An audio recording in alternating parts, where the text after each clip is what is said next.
জিনিসগুলো যারা বুঝবে তাদের বাড়িতে দেখতে আরো বেশি সুন্দর বুঝবে এবং সুন্দর লাগবেও। আর এখানে ল্যাম্পশেডেরও একটা দোকান ছিল। এইটা কাঠের কিন্তু কালো রং করা।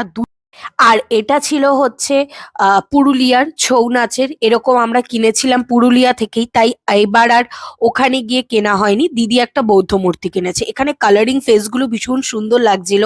আর এরকম ল্যাম্পশেড তো ভীষণই ভালো লাগে এবং ঘরের একটা কোনায় পড়লে ভীষণ ভালো লাগে। আচ্ছা, এই মিররগুলো না আমার নতুন চোখে পড়লো। It's looking very good, but আমার লাগানোর জায়গা নেই বলে কেনা হয়নি। বাট দেখতে আমার প্রচন্ডই ভালো লাগছিল। আর আমরা কি কি কিনলাম চলো এবার সেগুলো শেয়ার করি। এই যে দিদি যেটা ভারীটা বয়ে বয়ে আনছে, এই কর্নার টেবিলটা কেনা হয়েছে। আর অরিজিতের হাতে যে গোল টেবিলে রয়েছে সেটাও কেনা হয়েছে। আর কি কি কেনা হয়েছে এবং কেমন কেনা হয়েছে চলো এবার সেগুলো তোমাদের সাথে শেয়ার করি।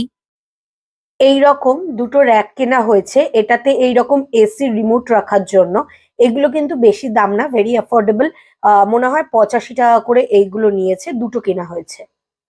এরকম কাস্টমাইজেশন নেম প্লেটও পাওয়া যাচ্ছিল, তো আমরা বাবা কিনেছে এটা, সাহাস। আমার মা তো এটাতে ডেকোরেশনও করে ফেলেছে। এইরকম একটা ট্রে কেনা হয়েছে। তার উপরে তো আমাদের জিনিসপত্র রাখা হয়ে গেছে, ভীষণ সুন্দর। এটা পুরোটা উডেনের উপর রয়েছে। আর এইরকম দুটো ছোট্ট ছোট্ট পাপোশের মতো কেনা হয়েছে, বাট এটা পাপোশ না, অ্যাকচুয়ালি তোমরা এটাকে ওই কোস্টার হিসেবেও এর উপরে চা ঠাও রাখতে পারবে। এরকম দুটো কেনা হয়েছে। আর এরকম দুটো সাইজের ধামা কেনা হয়েছে। এটা মা লক্ষ্মী পুজোর জন্য কিনেছে, দুটো সাইজই। ওখানে ইনস্ট্যান্ট এরকম কিন্তু বানিয়ে দিচ্ছিল।